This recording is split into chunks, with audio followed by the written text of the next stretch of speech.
읽겠습니다. 골로새서 1장 24절에서 29절입니다.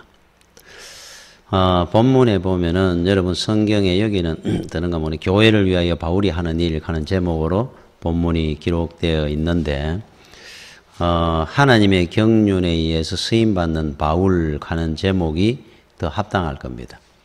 하나님의 경륜에 의해서 쓰임받았던 바울. 자, 24절부터 제가 29절까지를 한번 읽어보겠습니다. 나는 이제 너희를 위하여 받는 괴로움을 기뻐하고 그리스도의 남은 고난을 그의 몸된 교회를 위하여 내 육체에 채우노라. 내가 교회의 일꾼 된 것은 하나님이 너희를 위하여 내게 주신 직분을 따라 하나님의 말씀을 이루려 함이니라. 이 비밀은 만세와 만대로부터 감추어졌던 것인데 이제는 그의 성도들에게 나타났고 하나님이 그들로 하여금 이 비밀의 영광이 이방인 가운데 얼마나 풍성한지를 알게 하려 하심이라. 이 비밀은 너희 안에 계신 그리스도시니 곧 영광의 소망이니라. 우리가 그를 전파하여 각 사람을 구원하고 모든 지혜로 각 사람을 가르치면 각 사람을 그리스도 안에서 완전한 자로 세우려 함이니 이를 위하여 나도 내 속에서 능력으로 역사하시는 이의 역사를 따라 힘을 다하여 수고하노라. 아멘. 우리 하나님의 경륜에 의해서 내가 쓰임을 받게 되었습니다. 그러면 25절에 제가 한번 읽어보겠습니다. 25절에 새로 내가 교회의 일꾼 된 것은 하나님이 너희를 위하여 내게 주신 직분을 따라. 이게 지금 새로 개혁된 성경의 말씀으로 이 단어가 하나 바뀐 것이 옛날 성경에는 내게 주신 경륜을 따라 이렇게 되어 있어요. 경륜을 직분이라는 단어로 바뀌어 있습니다. 하나님의 경륜을 따라 하나님의 주신 직분에 따라 어떻게 보면 같은 의미이기도 하고 조금 다른 느낌이 들기도 합니다.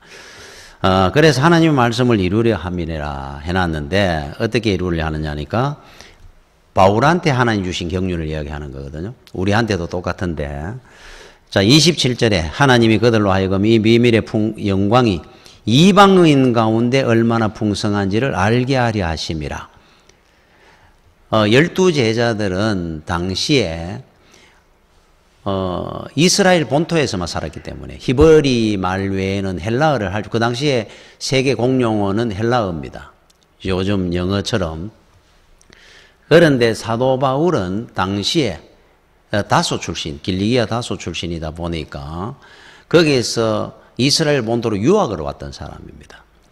그러니까 원래 헬라어를 썼던 사람입니다. 요즘 말하면은 미국에서 태어나서 자라가지고 한국을 돌았는 것처럼. 그래서 헬라어에 아주 능통했던 사람이고 공부는 이스라엘에 와서 했고 그러다 보니까 하나님의 말씀이 세계 각지로 흩어져 나가야 되는데 거기에 쓸 수 있는 사람이 사도 바울밖에 없었습니다.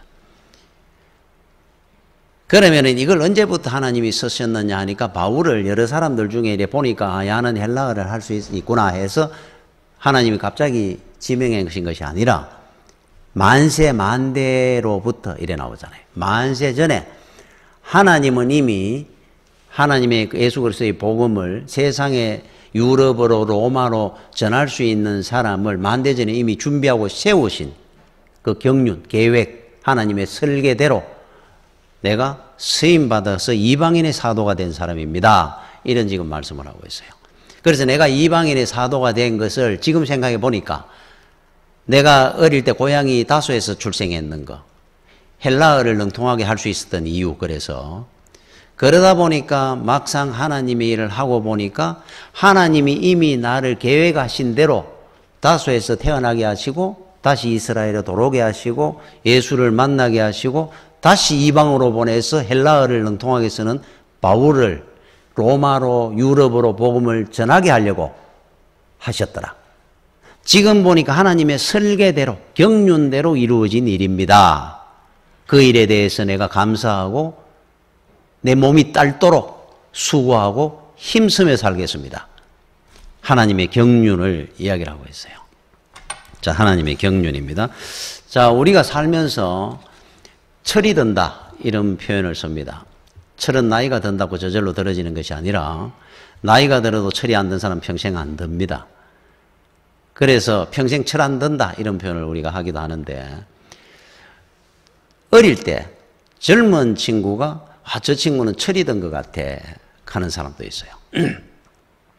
평생 나이가 이래 들어도 철이 안 들어 보이는 사람도 있고. 그러면 이 철이 든다는 것은 무엇을 의미하느냐? 이거를 알면은 철이 든 겁니다. 이걸 알고 행동하고 산다면은. 자, 이거를 모르면은 나이가 60이 되고 70이 되고 철 안 든 겁니다. 첫 번째, 나는 혼자가 아니라는 사실을 아는 겁니다. 결혼을 해도 혼자인 것처럼 행동하고 사는 사람이 있어요. 철이 안 든 거죠. 자, 우리가 살아가면서 내 혼자 내 힘으로 산 것처럼 생각을 합니다. 잘 되고 나마. 아니면 어려워도, 자, 우리를 이 땅에 태어나게 해준 우리 하나님이 계시고 부모님이 계시고 나를 키워주시고 길러주신, 나를 위해서 기도해주는 많은 분들이 있고, 오늘 내가 있기까지가 뭐 고학했다 독학했다 그래도 책을 만든 사람도 있고 가르쳐준 선생님도 있고, 우리가 혼자 오늘까지 살아온 게 아닙니다. 그리고 내 주변에 나를 위해서 희생하고 헌신하고 도와준 분들이 많이 늘 있습니다. 그거를 늘 기억하고 우리는 행동하고 사는 겁니다. 혼자가 아닙니다. 우리는 원래 혼자로 살아온 적이 없습니다. 혼자인 줄 착각합니다. 철이 안 들어서 그래요. 그래서 부모님이 나를 위해서 희생하고 참 키워주시고 고생한 우리 부모님을 생각하면은 부모님한테는 한숨도 쉬지 말아갑니다. 한숨 쉬면은 부모님은 내보다 10배, 100배 더 걱정합니다. 예입니다. 그게 철든 겁니다. 부모님 앞에는 아픈 척도 하지 마라 그럽니다. 늘 부모님한테 내가 건강하게 잘 사는 것처럼 보여드리라는 거죠. 그죠? 그러니까 혼자가 아닌데 이거를 알아야 첫 번째 철이 든 겁니다, 이게. 두 번째, 세상은 내 마음대로 되는 곳이 아니라는 것을 압니다. 철이 들마. 젊을 때 천지 모를 때는 뭘 하면 자기가 다 돈 벌 것 같고 성공할 것 같고 다 잘 될 것 같아요. 행복하게 잘 살 것 같고. 살아보면 야, 이게 아니구나. 실패도 해보고 어려움도 겪어보면서 세상 참 어려운 곳이구나 알아가는 것이 철들어가는 겁니다. 제가 그 이야기를 했죠. 군대 가면은 하나 배우는 것이 억울하다 하는, 인생은 참 억울한 거구나. 왜 그러냐면은 혼자 잘한다고 되는 거 아닙니다. 혼자 열심히 근무 쓰고 혼자 열심히 훈련받고 한다고 인정받는 것이 아니고, 나는 열심히 근무 쓰고 나는 잘했는데 내 동료가 근무를 제대로 안 시면 단체 기합을 받아요. 같이 고생합니다. 나는 잘했는데 똑같은 원리입니다. 여러분, 세상 삶아 나는 열심히 살고 나는 최선을 다하고 성실해도 세상이 어려워지면 같이 어려워지는 거예요. 요즘처럼. 그래서 세상 살면서 인생이라는 걸 살다 보면 실패도 하고 어려움을 겪을 때 낙심하거나 좌절을 하면 철 안 든 겁니다. 원래 세상은 그런 곳이에요. 내 마음대로 안 됩니다. 내 열심히 산다고 잘 되는 곳 아닙니다. 잘 살아도 안 됩니다. 그거를 인정하고 그걸 이해를 하는 겁니다. 그러면서 열심히 성실하게 살고 실패도 하고, 그것 때문에 자포자기 안 합니다. 그런다고 철이 들고 나면 또 열심히 가는 겁니다. 여러분, 그 현대그룹 창업주였던 정주영 회장이 젊을 때 촌에서 올라와가지고 한참 고생할 때 그때 막노동을 한 적이 있다 그래요. 건설 현장에 막노동을 하는데 그때 당시에 빈대나 벼룩 때문에 고생을 많이 했다 그러죠. 그 당시에는 빈대나 벼룩이 많아가지고, 그래 낮에 죽으라고 일하고 밤에 잠 좀 푹 자야 휴식을 취해야 되는데 잠을 못 자는 겁니다. 이 빈대 때문에. 그래서 이제 머리를 쓰는 겁니다. 이 밥 먹는 밥상을 펴놔놓고 그 위에 자는 겁니다. 그러면 빈대로부터 피하겠지. 자다 보니까 빈대가 올라와요. 이 빈대가 어떻게 왔나 보니까 밥상 상다리를 타고 기어 올라옵니다. 그래서 또 머리를 썼습니다. 다리 밑에다가 밥그릇을 딱딱 넣어놓고 그 위에다가 다리를 놓고 밥상 다리를 거기다 물을 부어놨어요. 그럼 물을 타고 이렇게 올라올 거니까. 그러고 자고 있는데 빈대가 또 오길래 눈을 떠서 보니까 벽을 타고 천장에서 뛰내리더라 그래요. 자기는 꼭 먹어야 되겠다 이거지, 그죠? 집념을 갖고. 그래서 야, 빈대도 저렇게 포기 안 하고 집념을 갖고 저렇게 하는데 사람이 내가 좀 힘들다고 포기하고 낙심해가 되겠나? 그럼 빈대보다도 못한 거 아니냐? 정주인 회장 일화 중에 하나입니다. 그 사람은 아마 포기나 낙심 하나가 없었을 겁니다. 그래서 성공했을 거예요. 여러분, 세상 살다 보면 어렵습니다. 내 마음대로 안 됩니다. 그렇다고 해가지고 낙심하고 자포자기하고 철이 안 들어서 그렇습니다. 세상을 몰라서 그래요. 세상 내 마음대로 되도록 안 놔둡니다. 여러분, 영적으로 철드는 것도 똑같습니다. 우리는 예수를 믿으면 은혜 받고 형통하고 모든 게 다 잘 되고, 여러분 바울은 나를 본받아라 그랬잖아요. 근데 바울을 여러분 한번 보십시오. 써놨는 기록을. 예수 믿고 죽을 고생합니다. 늘 두들겨 맞고 어디 가면 늘 강도의 위험, 동족의 위험, 자기 죽인다고 따라다니는 사람이 몇백 명씩 있고, 다메섹 성에 들 창문으로 광주리 타고 뒷문으로 도망을 가고. 그런데 우리 보고 예수 믿는 사람은 나처럼 본받아야 된다 그랬어요. 여러분, 예수 믿는 거 쉽지 않습니다. 그냥 우리가 예수 믿으면 평안하게 잘 살고 형통하고 그리 시험 드는 거죠. 왜 나는 예수 믿는데 이렇습니까? 그러면 예수 믿으면 그런 길을 가는 겁니다. 세상 마음대로 안 되듯이 예수 믿는 것이 쉽지 않습니다. 그런 일을 겪으면서 천국을 가는 겁니다. 철로 역정을 통해가. 그지? 이게 이제 영적으로 철들고 육적으로 철드는 겁니다. 세 번째, 제일 중요한 것 중에 하나입니다. 오늘 제가 읽었던 본문처럼 하나님의 경륜 속에 내가 있다는 겁니다. 하나님의 경륜, 왕의 큰 계획, 큰 뜻, 설계하는 뜻입니다. 사도 바울에 대해서 하나님이 큰 계획과 뜻을 갖고 있었는 것처럼 저와 여러분에게도 마찬가지입니다. 하나님은 이 땅에 돌 하나도 그저 만들어 놓은 법이 없습니다. 어떻게 우리 인간을, 이 사람을 한 사람 이 땅에 보내면서 그저 보냈겠습니까? 돌덩어리보다 못하도록. 다 계획이 있습니다. 다 설계대로 이 땅에 만드시고 보내놨습니다.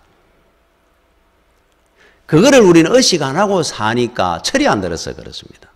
그저 세상만 보고 삽니다. 하나님은 우리를 세상에 돈 벌고 열심히 세상 거 누리다가 살으라고 해서 구원하시고 하나님의 자녀 만드시고 계획하고 설계가 보낸 적이 없습니다. 하나님의 나라를 위해서 우리를 이 땅에 보냈어요. 설계가. 너는 이런 자리에 내가 이렇게 설 것이다.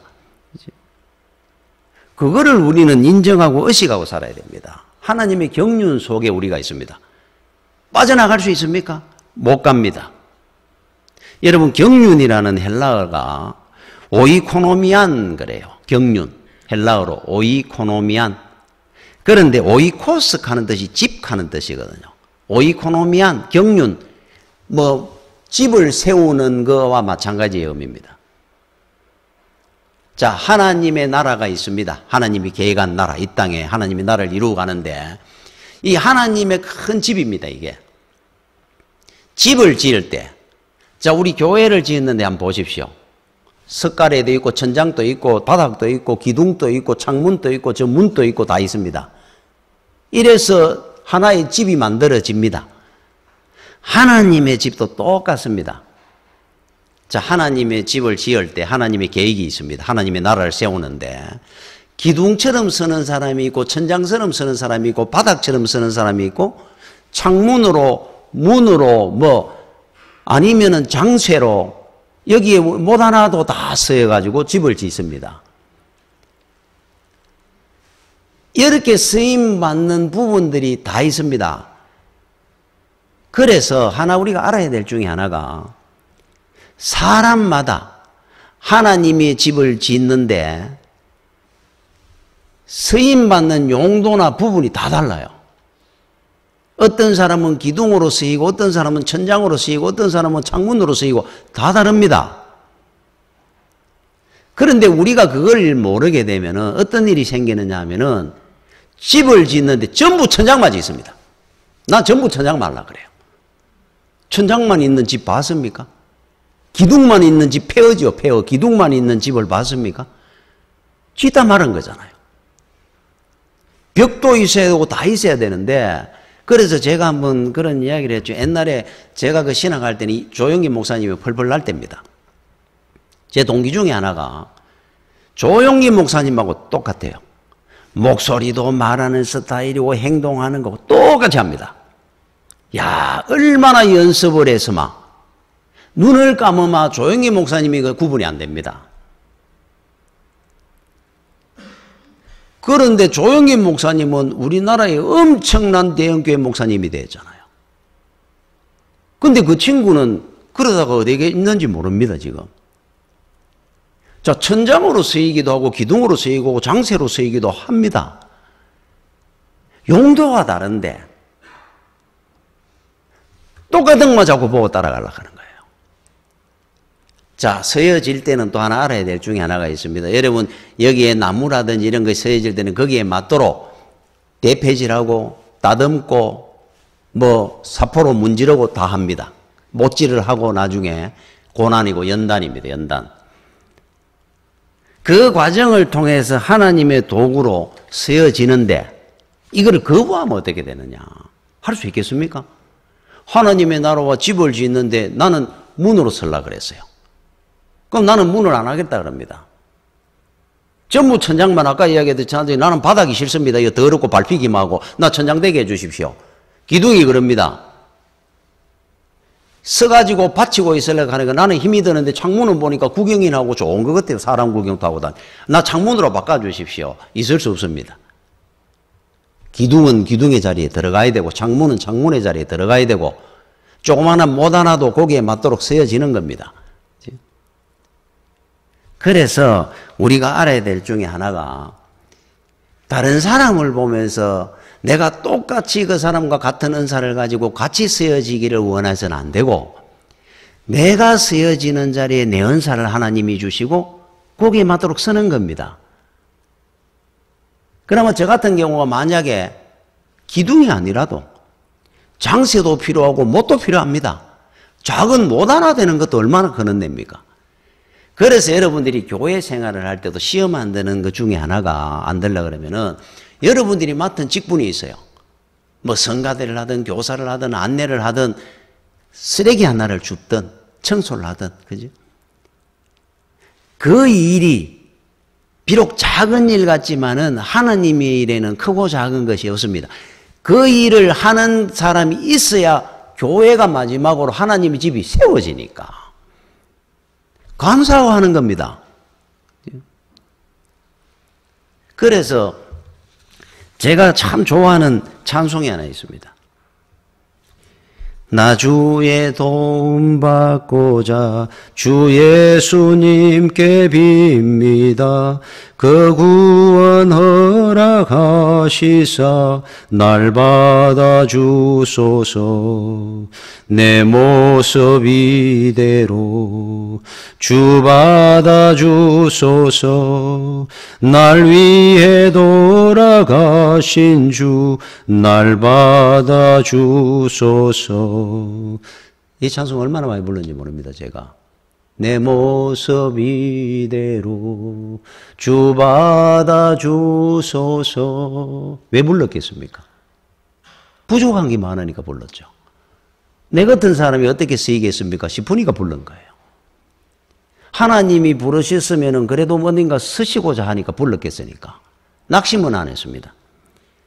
단지 내 모습을 어딘가 하나님이 뭐 장세로 쓰든 못으로 쓰든 창문으로 쓰든 쓸 데가 있으니까 하나님의 집을 지을 때 나를 불렀을 거 아니에요. 그래서 하나님 앞에 저는 감사하는 겁니다. 여러분들도 마찬가지입니다. 이 바울만 경륜을 갖고 계시는 것이 아니라 저와 여러분이 똑같습니다. 여러분을 향한 왕의 설계와 계획이 있어요. 만왕의 왕이신 하나님이. 새해에는 그거를 여러분들이 의식하고 사십시오. 하나님이 나를 왜 부르셨을까? 어디엔가 하나님이 쓰려고 나를 불렀을 건데 지금까지 여러분들이 의식 안 하고 모르고 살았다면 분명히 있습니다. 분명히 있습니다. 그 자리를 여러분들이 찾아야 되는 겁니다. 그리고 지금부터 그 의식을 하고 살아야 되는 겁니다. 영적인 철을 드는 겁니다. 이게 늘 어린애 같아가 되겠습니까? 그죠? 여러분 성경에 경륜 그러면은 대표적인 인물 한 분이 있어요. 딱 들으면 우리가 떠오르는 저 사람은 정말 하나님의 경륜 속에 세워져가 살다 갔구나. 모세입니다. 신기하지 않습니까? 40까지는 애굽 왕궁의 그 왕자로 살았습니다. 40년. 다음 40년은 살인을 해가 도피를 해가지고 미디안 광야에 처가 살아야하며 목동으로 살았습니다. 죽을 고생하면서. 그 다음 40년, 80부터 120까지는 이스라엘 백성 출애굽시키는데 지도자로 쓰임받았습니다. 야, 어떻게 인생이 두부 토막 자르듯이 40년씩 3부분으로 탁. 그러니까 우리가 딱 느낍니다. 모세 같으면 이 사람은 보통 사람 아니고 하나님이 경륜대로 쓰셨는 분이구나. 그럼 어떻게 그렇게 딱딱 살았을까? 똑같습니다. 여러분들도. 단지 40해가 120년은 우리는 안 살지만은 여러분 인생 한번 돌아보십시오. 하나님을 모르고 그냥 살았는데 23세 예수를 믿게 되고 38에 내가 집사가 되고 40살 되면 어느 날 전도회장도 하고 이렇게 해왔던 일들을 한번 생각해 보십시오. 똑같습니다. 40은 안 나눠졌지만은 하나님의 때가 될 때마다 하나님이 점점 불러서셔가지고 하나님의 집을 짓는데 귀하게 도구로 쓰여졌던 여러분 인생도 그 경륜 속에 딱 들어있는 겁니다. 그죠? 모세는 40년을 왜 그렇게 들어서셨을까? 왕자로 안 살았으마. 여러분 이스라엘 백성들 불러낼 때 노예로 살던 사람들입니다. 질서도 없습니다. 교육도 안 받았습니다. 지 마음대로 지 좋은 대로 살았던 사람들이에요. 400년을 그래 살았습니다. 애국에서. 그 당시에 40년을 한 세대로 보는데 10세대가 지나가도록 살았어요. 뭐가 있겠습니까? 오히려 배운 사람, 교육이라도 좀 받은 사람은 훨씬 관리하기가 편할 겁니다. 노예살이 하던 사람들을 300~400만을 불러 모다가 여러분 데리고 가는 지도자가 한번 되어본다고 생각해 보십시오. 모세가 40년단 왕자로 그래도 지도자 교육이라도 안 받았으면 여호수아만 같아도 어떻게 데리고 나왔겠습니까? 그 사람들을. 야, 대단한 일을 한 겁니다. 그거를 위해서 하나님은 모세를 이 땅에 보내 40년 왕자 교육을 미리 시킨 겁니다. 300~400만 이스라엘 노예들을 데리고 나가야 될 사람이니까. 그리고 갑자기 어느 날 자기가 애국하겠다는 마음이 부릴 듯 일어나고 하다가 사람을 죽입니다. 그 혈기에. 대단했는 사람이거든요. 사람 죽이는 바람에 도피했습니다. 도망을 갔어요. 아마 이런 생각을 했을 겁니다. 미디안 광야에서. 내가 그때 그 실수만 안 했으면 내 평생 편안하게 잘 살았을 건데 왕자로. 왜 내가 그 순간에 그걸 못 참고 그것도 그렇게 툭 때리부디 그 사람이 죽을 줄 누가 알았어? 아마 안지만 눈만 뜨면 그 당시에 고생스러웠으니까 후회를 했을지 모릅니다. 하나님의 경륜을 몰랐으니까. 자, 세월이 가서 보니까 실수도 다 여러분 우연은 없습니다. 하나님의 경륜 속에는. 전부 필연적인 사건들입니다. 고리고리를 물어가 인생을 만듭니다. 생각해 보니까 그때 그 실수로만이었더라면 내가 왕궁에서 안 벗어났을 건데 쫓기나듯이 도망을 나올 수밖에 없었고 40년 미디안 광야에 있으면 뭘 배웠겠습니까? 인내를 배웁니다. 온유함을 배웠어요. 겸손해졌습니다. 지도자로 교육을 받고 겸손함도 갖추게 하시고 소양을 갖추게 하는 겁니다. 자, 지도자 생활을 시작하면서 돌아서 생각해 보니까 느꼈을 겁니다. 야, 우연한 일이 없었구나. 그 실수도 하나님이 다 들었었구나. 버려진 시간이 하나도 없었구나. 내 인생에 모든 것들이 하나님의 경륜이었구나. 그래서 마지막 모세가 죽고 난 뒤에 기록이 딱 한 줄 나옵니다. 모세의 온유함이 지면에 성하도다. 세상에서 모세만큼 온유한 사람은 없었다. 이렇게 기록을 했어요. 모세 온유한 사람 아닙니다. 대단한 사람이었습니다. 성격이. 하나님 속에 삭혀지면서 온유한 자가 됐단 말이에요. 그러면서 마침내 하나님 앞에 쓰임을 받았습니다. 자, 인생이든 여러분 신앙이든 멀리 보십시오. 그래서 제가 늘 그럽니다. 일희일비하지 마라 그럽니다. 지금 어려움을 겪고 있으면 이유 있습니다. 그거 여러분들이 모세 실수라 생각합니까? 아닙니다. 하나님이 쓰고자 끄집어내는 방법 중에 하나였습니다. 정확하게 하나님의 경륜대로 계획대로 이루어갔습니다. 지금 여러분들의 인생도 똑같습니다. 한번 돌아보십시오. 후회하는 게 있습니까? 그것도 분명히 하나님이 이유가 있을 겁니다. 모든 것이 하나님의 계획 속에 이루어져 가고 있습니다. 그래서 멀리 보시고 낙심하지 말고 어려움이 있더라도 그 속에 하나님의 뜻이 무엇인가를 볼 줄 아는 것이 철든 믿음이에요. 그게 철드는 겁니다. 금방 눈에 보이는 거로 죽는다 산다 조금만 졸대 뭐 좋다 그러고 이 믿음이 아닙니다.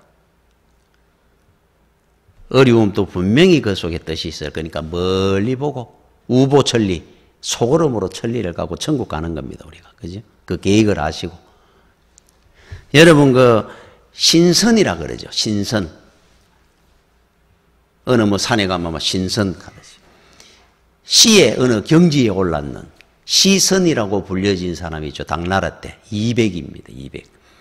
이 사람은 시선이라 그럽니다. 시의 신선입니다. 이 사람이 어릴 때 상이산이라는 곳에 공부를 하러 들어갑니다. 부모님이 이제 보냅니다. 그리고 그 산에 가가지고 이제 공부를 하는데 이 공부라는 게 해보니까 해도 끝이 없으니까 지겨워 못하겠어요. 그래서 200이가 젊을 때 하산을 합니다. 내 더 이상 안 할랍니다. 그래서 스승이 붙드는데도 안 합니다. 끝도 없는 공부만 하다가 인생 다 보내겠습니다. 자, 하산하고 내려오다가 계곡의 시냇물가에 잠시 쉰다고 앉았습니다. 그 계곡물에 발도 담그고 잠시 쉬다 가려고 이래 있는데 보니까 옆에 노인 한 분이 도끼를 갈고 있어요. 그런데 이래 그냥 도끼를 갈고 있구나 싶어 봤는데 도끼를 가는 게 이상합니다. 도끼는 나를 세우기 위해서 가는 건데 그러면 나를 갖다 양옆으로 이래 가야 되는데 도끼를 중간에 바닥 들고 그냥 문지르고 있는 겁니다. 나를 오히려 뭉개고 있는 거예요. 그래서 이래 보다 보면서 어떻게 도끼를 나를 세우는 게 아니고 나를 뭉개고 있을까? 그래서 할아버지 지금 도끼를 왜 그렇게 갈고 있습니까? 물었습니다. 그때 그 할아버지가 나는 나를 가는 것이 아니라 도끼를 가지고 앞으로 바늘을 만들려고 합니다. 예? 쉐이만은 도끼를 바늘을 만들려고 갈고 있다는 겁니다. 나를 가는 게 아니고 아니 도끼 그 큰 쇳덩어리를 가지고 어느 세월에 바늘을 만듭니까? 갈아서. 그러니까 그 할아버지가 오히려 이상한 듯이 봅니다. 아니 무슨 말을 하느냐고. 10년이고 20년이고 갈고 갈다 보면 언젠가 바늘이 되겠지요. 내가 바늘을 만든다는데 도끼를 갈아서 그게 왜 안 되느냐? 나는 이 도끼를 가지고 바늘을 만들 겁니다. 10년이 걸리든 20년이 걸려도 상관없다는 거예요. 바늘을 만들려고 갈고 있다는 거예요. 충격을 받고 돌아 올라갑니다. 도끼를 바늘을 만들려고 하는 사람도 있는데 공부하다가 몇 년 해보고 힘들다고 더 이상 못하겠다고 하고 뛰쳐나가는 자신이 부끄러웠던 거예요. 다시 상위산에 올라가 가지고 우리가 아는 시선이 되도록 공부를 했는 사람이 200이라 그럽니다. 여러분 멀리 보셔야 됩니다. 지금 여러분들이 살다가 어려움을 겪는 게 있습니까? 그 경륜이고 뜻일 수 있다. 하나님의 뜻입니다. 우연은 없다 그랬으니까. 그것만 보지 말고 이 속에 하나님이 원하시는 뜻이 뭐 설계가 어떤 설계가 있을까? 가는 겁니다. 그렇죠? 여러분 영적으로 철이 들고 안 들고 차이가 어떤 것이 있는 줄 압니까? 철이 들고 나면은 내가 없어집니다. 내가 낮아집니다. 내가 죽습니다. 철이 안 들면은 내가 주인공입니다. 내가 잘났습니다. 내가 전부입니다. 그래서 여러분들이 영적으로 철이 든다 안 된다 이 차이가 있는데 대표적인 인물이 아니에요. 여러분 성경에 나오는 선지자들도 성숙할 때와 성숙하지 못할 때 차이가 많습니다. 엘리사도 그랬고 엘리야도 그렇고 여러분 엘리야 그러면 대표적인 사건 하나가 기억이 납니다. 갈멜산에 그 당시에 아방 때 하나님의 징벌로 3년 6개월 가뭄이 왔습니다. 비가 안 왔습니다. 여러분 1년만 비 안 오면 다 죽습니다. 3년 6개월이 안 왔어요. 아방이 오죽 답답하마. 모든 신들을 섬기는 선지자들을 다 모여봐라. 그래서 바알 선지자, 아세라 선지자, 이방 그 신들을 쓰는 우상 신기는 선지자들이 다 모입니다. 850명. 자, 이쪽에 대표로 엘리야가 나왔어요. 혼자. 자, 기도해가지고 응답을, 비가 오는 신이 진짜 위대한 신이다. 인정할게. 합의를 받았습니다. 시합이 붙었습니다. 자, 바알 선지자 450명, 아세라 선지자 400명, 깐절히 불이 비가, 엘리야가 기도해가 비가 왔죠. 그리고 기손 시내가의 바알 선지자 450명도 목을 다쳤습니다. 기세등등 했습니다.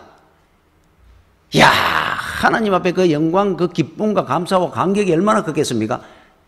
그 당시에 왕비가 이스라엘 역사에 제일 간악한 이세벨입니다. 이세벨이 들었습니다. 자기 수하에 데리고 있던 바알 선지자 다 죽였다 그러니까 내 가만둘 수 없다네. 엘리야가 죽기 전에 밥 안 먹으면 입이 안 열 거다. 엘리야 잡아오느라 그랬어요. 도망을 갑니다. 그러니까 이게 성숙하지 못하니까 도망을 가 광야 땅에 로담나무 아래서 했는 말입니다. 하나님 내 죽여주십시오. 이제 도망 다닐 때도 없습니다. 어린애입니다. 어린애. 선지자인데도. 비는 오게 하는 그 능력이 대단했는데 성숙하지 못했을 때죠. 호렙산으로 도망을 갑니다. 그리고 하나님 앞에 하소연하는 내용이 나옵니다. 열왕기상 19장 14절에 이런 말씀이 나옵니다. 그가 대답하되 내가 누구냐면 엘리야입니다. 자기가 주인공입니다. 내가 만군의 하나님 여호와께 열심히 유별하오니, 내가 예수 제일 잘 믿은 사람입니다. 이 이스라엘에서 내 열심이, 내 신앙이 유별하게 특별했습니다. 한창 이럴 때입니다. 이럴 때. 사도 바울은 뭐라 그랬습니까? 늘 나는 죄인 중에 괴수입니다. 나는 만삭되어나지 못한 모자란 인간입니다. 성숙해지는 믿음하고 차이입니다. 자, 그러면서 이는 이스라엘 자손이 주의 언약을 버리고 주의 제단을 헐며 칼로 주의 선지자들을 죽였으며 오며 오직 나만 남았거늘 그들이 내 생명을 찾아 빼앗으려 하나이다. 내 혼자 살았습니다. 예수 잘 믿는 사람은. 야, 그때 하나님의 응답이 옵니다. 18절에 그러나 내가 이스라엘, 여기 내는 하나님입니다. 자, 내가 이스라엘 가운데 7,000명을 남기리니 다 바알에게 무릎을 꿇지 아니하고 다 바알에게 입 맞추지 아니한 자니라. 내 혼자 남았습니다. 예수 내가 제일 잘 믿었습니다. 하나님 말씀에 네 말고 7,000명 더 있다. 그래요. 네 말고 바알한테 무릎 안 꿇고 네 지금 나는 특별히 내가 예수 잘 믿었습니다. 네보다 더 잘 믿는 사람 7,000명 더 있어 이스라엘에. 네 없다고 하나님 집 짓는데 아무 지장 없다. 못이 필요한데 만약에 못이 7,000개나 7,001개나 똑같습니다. 네는 네 없으면 뭔 하나님의 집 짓는데 무너질 줄 아는 모양인데 네 없어도 돼. 네보다 나은 사람 앞에 줄서가 7,000명 더 있어. 저 앞에 7만 명 더 있을 겁니다. 70만 명 더 있을 거예요. 내가 하나님 앞에 쓰임 받는 것에 감사하고 살아야 됩니다. 내가 뭔 대단하겠습니까? 이렇게 써주시는 것만 해도 고맙죠. 하나님의 경륜 안에 있는 것만 해도 얼마나 감사한데 뭘 대단하다고 그러겠단 말이에요. 철이 안 들어서 그래요. 자, 사도 바울이 늘 평생 감사했는 게 있습니다. 먼저는 여러분 로마서 5장을 읽어보시면 앞으로 우리 주님의 주도적인 불가항력적인 은혜가 기록되어 나옵니다. 거기에 보면 6절에 이래 나옵니다. 내가 하나님 앞에 연약할 때에 주님이 나를 위해 십자가 지고 죽으시고, 8절에 내가 죄인 되었을 때 하나님이 이미 사랑을 내한테 확정해 주셨고, 내가 하나님과 원수되어 있을 때 하나님은 나를 구원하셨도다. 전부 먼저입니다. 먼저. 내가 하나님 앞에 믿음도 없을 때 주님은 나를 위해 이미 죽으셨더라. 내가 죄인 되어 살 때 하나님은 나를 이미 사랑하셨습니다. 내가 하나님과 원수되어 갖고 막 타락해가 살았을 때도 하나님은 이미 나를 구원을 확정해 놨습니다. 먼저입니다. 먼저. 그러면 어떻다는 이야기입니까? 나는 이미 하나님 거였습니다. 그래서 빌립보서 3장 12절에 나는 하나님 앞에 잡혀 있었습니다. 포로된 자입니다. 그랬어요. 그러면은 언제부터 하나님이 나를 붙들으셨느냐? 갈라디아서 1장 15절 16절에 어머니의 태로부터 나를 택정하시고 그의 은혜로 나를 부르시니가 그의 아들을 이방에 전하기 위하여 자기를 이방인의 사도로 세우기 위하여 그를 내 속에 나타내시기를 기뻐하셨을 때 내가 곧 혈육과 의논하지 않아요. 부모 형제하고 의논할 필요 없었습니다. 왜 그러냐? 하나님이 결정해 놨다는데, 이 땅에 보내기 전에 이미 하나님이 결정되어 있었어요. 도망 못 갑니다. 그래서 고린도전서 9장 16절에 내가 복음을 전할지라도 자랑할 것이 없으면 내가 부득불할림이니라. 만일 복음을 전하지 아니하면 내게 화가 있을 것이로다. 가만 안 놔둡니다, 이 말이에요. 내가 만약에 창문인데 창문 자리에 안 갈라 하면 창문이 있어야 집을 다 지을 거 아닙니까? 하나님이 끌어언지가 창문으로 세우고 마시겠다는, 하나님의 고집을 이길 수 있습니까, 제가? 하나님의 별명이 뭡니까? 영원인데 살아봐야 100년 사는 내가 하나님과 대적애가 이게 말이 안 됩니다. 그러니까 미리 사도 바울은 내한테 화 있기 전에 주님이 결정하신 데 따라가겠습니다 하는 내용이에요. 경륜이 있습니다. 저와 여러분에게 이미 결정난 게 있습니다. 못 피합니다. 데리고 갈 겁니다. 그 자리에 미리 가서 감사합니다 할 때 은혜 받습니다. 여러분, 지금부터 2700년 전에 이스라엘에 이사야라는 선지자가 있었어요. 2700년 전에. 이 사람은 그 당시에 이스라엘이 어떤 시국이냐면은 경제는 굉장히 피폐해져 있었고 국로는 양분되어 있었고 백성들이 또 윤리는 땅에 떨어져가 있었고 도덕은 거기다가 주변 상황은 북쪽에는 아수라라는 대제국이 제국으로서 확 신흥제국이 일어나고 있을 때고 뒤에는 애굽이라는 제국이 북진전책을 해가 아수라와 일대 격전을 준비하고 있을 때고 중간에 누가 있습니까? 이스라엘이 있었어요. 조그마한 나라 이스라엘이 중간에 찡기가 있습니다.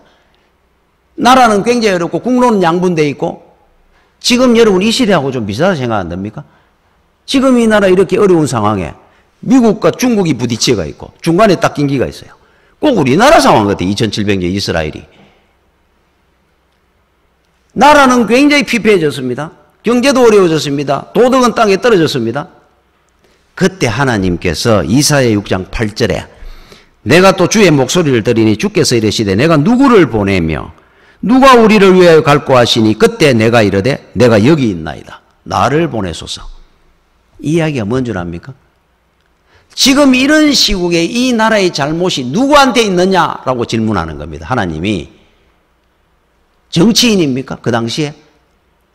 기업가들입니까? 공직자들입니까? 그때 이사야가 했는 말입니다. 주여 내가 여기 있나이다. 나를 보내. 내 잘못입니다. 하나님 내 책임입니다. 내가 가서 죽겠습니다. 이 말하는 거예요. 이 이야기가. 지금 이 시국하고 비슷하지 않습니까? 여러분 이사야는 어떤 사람인 줄 압니까? 그 당시에 우시야 왕 때인데 우시야 왕의 가까운 친척입니다. 왕족입니다. 왕궁에서 왕족 교육을 어릴 때부터 받았는 엘리트 중에 엘리트입니다. 그러면 이 사람이 어떻게 살았을 것 같아요? 그동안 정죄하며 살았겠죠. 기득권자로서 비판하며 살았을 겁니다. 하나님을 만나면 첫 번째 일어난 현상이 뭔 줄 압니까? 남을 비판하는 것이 아니라 나를 비판하는 것으로 바뀝니다. 다른 사람을 아량을 베풀고 나는 아주 칼날 것처럼 자기는 예리하게 비판합니다. 바울처럼. 바뀐 거예요, 이 사람이. 내 책임입니다. 그랬어요. 나를 보내주십시오. 내가 가서 죽겠습니다. 지금 여러분 이 시대에 여러분 새해에는 하나님의 경륜이 어디 있는가를 여러분이 알고 살아야 되는데 여러분 이 시대에 여러분들이 왜 이 땅에 태어났습니까? 하나님의 뜻이 그냥 우연히 태어났다고 생각합니까? 우연은 없습니다. 신학에는.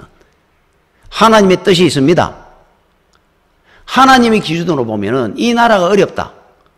모든 시대적 상황이라든지 세계적인 어떤 상황에 지금 어렵습니다. 왜 어려워졌습니까? 대통령 잘못입니다. 정권이 잘못되고 공직자들이 잘못됐습니다. 하나님이 그 이야기를 들으시려고 우리한테 묻겠습니까?